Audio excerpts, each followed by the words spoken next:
Am I the JRK for not wanting to go to my dad's place anymore because he always takes his girlfriend and her daughter's side over mine? So I'm a 15-year-old girl and my parents share custody of me, which means sometimes I'm at my mom's house and sometimes I'm at my dad's. It's kind of random when I switched between houses about a year ago. My dad started dating this woman named Emma and she has a daughter Sarah who's about 12 or 13 years old. Emma and Sarah started hanging out at my dad's place a lot. They have their own apartment, but it seems like they're always over at his house. The first time they stayed the night when I was there, I woke up in the middle of the night to find Sarah in my bed. Emma brought this cot bed thing for Sarah to sleep on, but for some reason, Sarah ended up in my bed instead. I wasn't cool with that, so I made her leave my bed. But then my dad and Emma got upset with me. They said I was being mean and that since I have a bed already, I should share it. There's also this super comfy chair in the living room at my dad's place that I got as a gift. I love that chair and it's supposed to come with me when I move out. But Sarah always wants to sit in it, and even if I get to it first, my dad tells me to give it up to her because they're guests. So here's the deal. I often end up sitting on the floor at my dad's place. Why? Well, it's because my dad loves chilling in his special reclining chair, and Emma, she sprawls all over the sofa like it's her bed or something.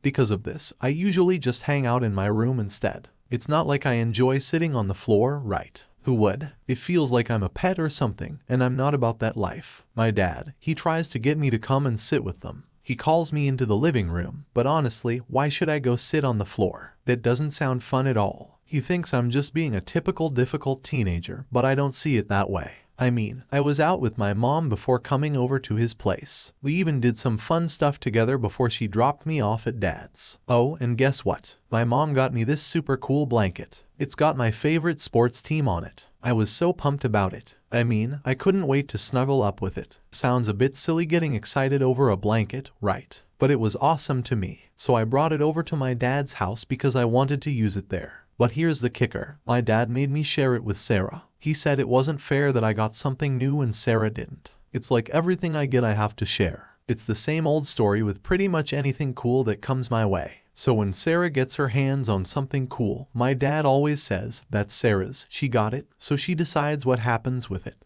And if Sarah doesn't feel like sharing, she doesn't have to, no questions asked. Like this one time Sarah was reading a book of mine. It was one of my favorites. Suddenly, Emma and my dad started having this big argument. Emma was so upset she wanted to leave right then and there. Sarah, seeing all the drama, decided she wanted to take my book with her. I was like, no way, because I didn't want her to leave with my book. My dad got super mad at me. He was like, just let her take the book. In the end, Emma and my dad made up and I got my book back. But I kept thinking, what if they hadn't made up? I would have lost one of my favorite books for good. Now about ice fishing. It's been this special thing between my dad and me since I was 7. Just the two of us, hanging out and ice fishing together. But this time, he decides to bring Emma and Sarah along. And guess what? They spent the whole time complaining. It was supposed to be our father and me time, and it just wasn't the same with them there, especially with all the whining. Update. So after all that mess with my dad, Emma, and Sarah, yeah, you remember the whole me feeling like an outsider in my own dad's house. I decided I was done. I was seriously done putting myself in situations where I felt more like a guest than his daughter. But just when you think you've seen it all, life throws you a curveball that makes you rethink everything.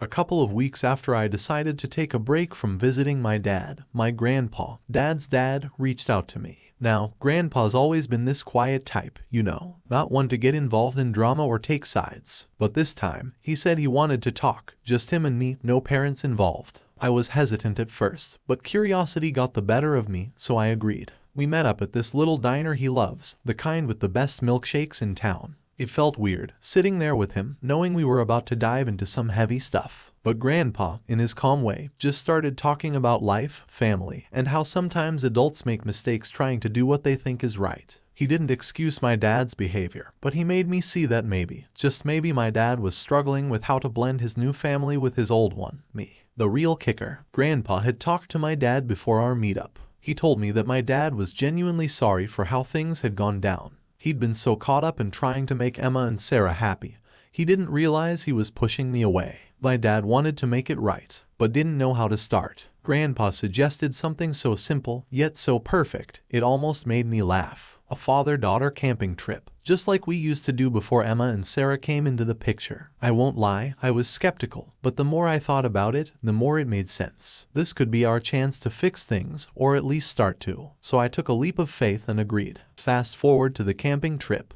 It was awkward at first, painfully so, but as we set up the tent, went fishing, and sat around the campfire, something shifted. We started talking, really talking about everything.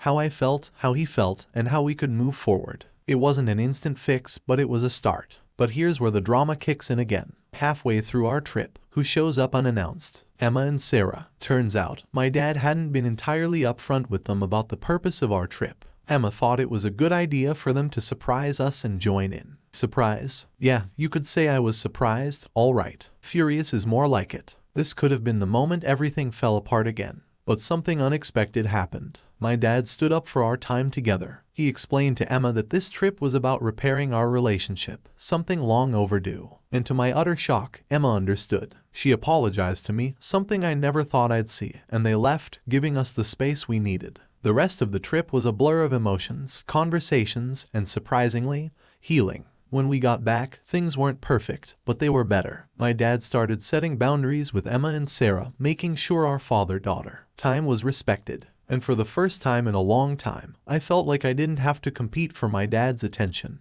As for Emma and Sarah, well, it's a work in progress. There are still moments of tension and awkwardness, but there's also an effort being made, which is more than I could have hoped for. So am I the jerk for not wanting to go to my dad's before? I don't think so, but I've learned that sometimes taking a step back is what you need to move forward. And maybe, just maybe, there's a chance for us to be a family, not just a dad and his daughter living separate lives. Next story. Am I the jerk for telling my stepsister that we're not friends and putting my mom in a catch-22? So, here's the scoop. My mom decided it was a good idea to move her new fiancé into our house last year. To be totally honest, I'm not exactly his biggest fan. My real dad lives in another country. And when I mentioned maybe I'd like to go live with him instead, my mom got really upset. She made a big scene crying and all that, so she made me a deal. She said if I stayed, my soon-to-be stepdad wouldn't be allowed to boss me around or anything. All I had to do was be polite to him. That seemed fair enough to me. Now this guy, he's got 2 daughters. May, who's my age, 17, and June, who's a bit younger, 15. June and I, we get along alright. She doesn't bother me much. But May, she's in the same grade as me at school, and well, she's a bit of a challenge. Imagine being paired up with someone for a project who's super awkward, doesn't really get the best grades, and gets upset about pretty much everything. That's May for you. And for whatever reason, she doesn't seem to have any friends of her own. So as soon as our parents started getting serious and talking about getting married, May started clinging to me like she was desperate for a friend. And I mean really clinging, like she's some kind of leech and I can't shake her off. It's been pretty annoying, to be honest. So before my soon-to-be step-family moved into our house, I had a pretty easy time staying away from May at school. See, we're not in the same classes. She's in easier ones than I am. Despite that, she kept trying to be my friend, sending me friend requests and messages on social media. But I wasn't really interested, so I just ignored them. It was simple enough when she wasn't right in my face all the time. But then, her family moved in with us and suddenly, me was everywhere. I mean, everywhere. Trying to chat me up non-stop, following me around the house, just constantly trying to be part of whatever I was doing. It felt like she was just too much, always there, talking and talking, and I couldn't get a moment of peace. I'm super into sports, right? And part of that means I have to train a lot, pretty much every single day. It's a big deal for me. May, on the other hand, she's not exactly what you'd call athletic. But when she mentioned to our parents that she was interested in getting fit, they thought it'd be a great idea for her to come to the gym with me. I wasn't thrilled, but I figured, how bad could it be? Turns out pretty bad. She was asking a million questions about how everything works, and she got tired super fast. Like, we were barely a quarter of the way through my workout routine, and she was already done. It was exhausting, not just for her, but for me too, trying to keep up with all her questions and make sure she was okay. Then last weekend, I hit my breaking point. I had a friend coming over after training to hang out and play some video games. Just chill for a bit, you know. And out of nowhere, May just invites herself into my room without even asking if it was cool. That was the last straw for me. I had to tell her straight up that I didn't invite her to hang out with us, and that it was pretty rude to just barge in like that. I mean, everyone needs their own space, right? And it felt like she was just not getting that at all. So after I told May she couldn't hang out with us, she got super upset and started crying. Then she went and complained to her dad, my stepdad-to-be. He came into my room and basically ordered us to let her play with us. I was like, no way, and reminded him that he's not supposed to boss me around. My mom and he had an agreement about that. This made him really angry after that. We all had to sit down for a big family meeting. My stepdad accused me of being a bully, but I stood my ground and told him the truth that May keeps trying to force her way into situations where she's clearly not wanted. I was honest with him. I said she's not my friend and never will be, and it'd be best if she just stayed out of my way for the little time I have left at home before I move out. This whole situation made my mom really stressed. She doesn't like conflict. But then, my stepdad started threatening to break up with her if she didn't discipline me. That's when I told my mom straight up, if she sides with him and tries to punish me for this, I'm not going to stick around. I'll just leave and not come back as long as he's in the picture. In the meantime, May has been making a huge deal out of the whole thing, crying and acting all upset to anyone who will listen. Even June, her own sister, got fed up and told her to cut it out. Their mom defends May, saying she's just a sensitive and lonely kid, but honestly, I don't see how that's suddenly become my problem to deal with. I've got my own life and I can't be responsible for making someone else happy, especially when they are making things so difficult for me. Next story. Am I the jerk for asking my in-laws to choose between me and a daughter they never had? So here's the deal. I've been married to my husband for 9 years now.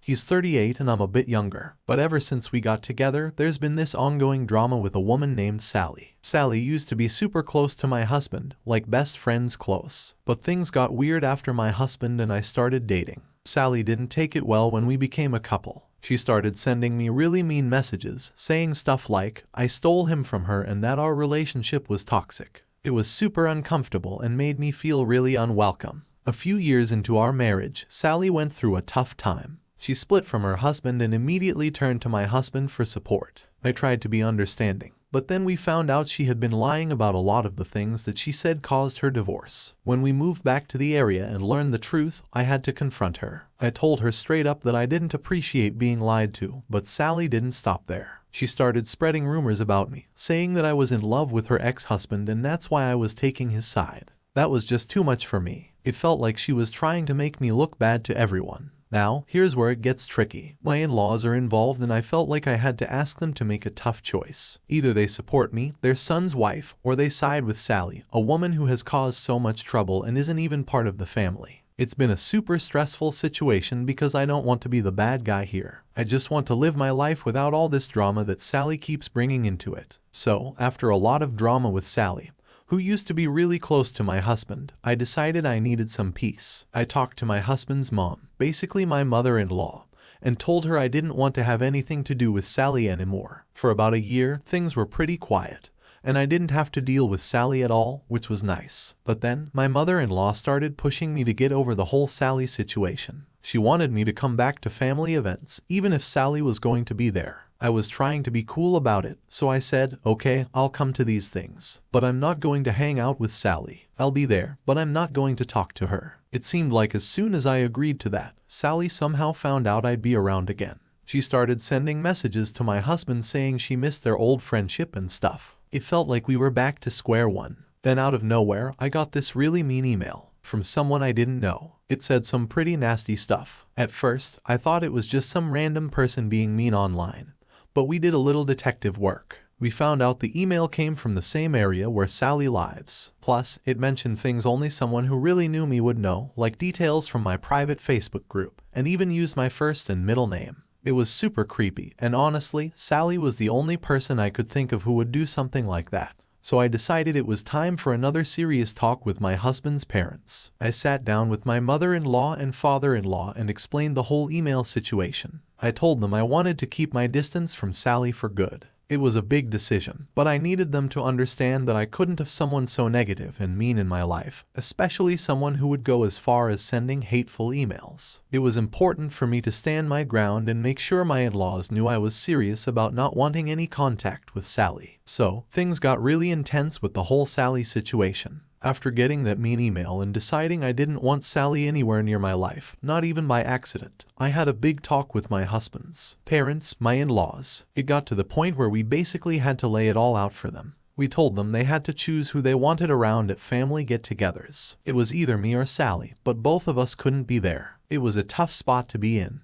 but things couldn't go on like they were. My mother-in-law, though, she really wanted things to go back to how they were before all the drama. She kept saying she wished my husband and Sally could be friends again. She thought that would magically fix everything, even though I was totally not okay with being around Sally. I tried explaining to her, again, all the nasty stuff Sally had done and said to me. But my mother-in-law just didn't want to believe it. She kept saying that Sally was like a daughter to her, that she was family, and she couldn't imagine Sally doing anything wrong. As for my father-in-law, he didn't even want to talk about it. Whenever we tried to bring up what was going on, he'd just leave the room. He didn't want to listen to anything bad about Sally, no matter what. So there I was, feeling totally stuck and wondering if I was the one being unreasonable here. It felt like I was in a no-win situation, trying to protect myself from someone who was clearly causing trouble but also not wanting to upset my husband's family. It was a lot to deal with, and I couldn't help but question if I was the one causing all the problems by standing up for myself. Last story. Am I the jerk for defending my grandmother's decision to put me in her will and life insurance as main beneficiary? So I'm 30 years old, and I've always had this special bond with my grandma. Even when my aunts and cousins were living with her, she and I had our own special time together. This connection started because my own mom, her daughter, wasn't really there for me when I needed her. But as I grew up, my grandma and I discovered we had a ton of things in common. When I was 16, I decided to become legally independent, and my grandma was right there cheering me on, supporting me through everything. Once I was on my own feet, I made sure to help my grandma out any way I could. She has trouble seeing, which means she can't drive, and especially after my grandpa passed away, she really needed the extra help. So I did whatever she needed, like going grocery shopping for her, doing yard work, and giving her house a good deep clean. Even though we're a big family, none of my other relatives, not even her own kids or my cousins, stepped up to help her out like I did. Not too long ago, my grandma had a serious accident. It was so bad she needed surgery, and we almost lost her. Thankfully, she's back home now and getting better, but she needs a lot more help than she did before, so she decided it was time to make some changes to her will. Originally, her will was set up so that half of her money and stuff would go to her 3 children,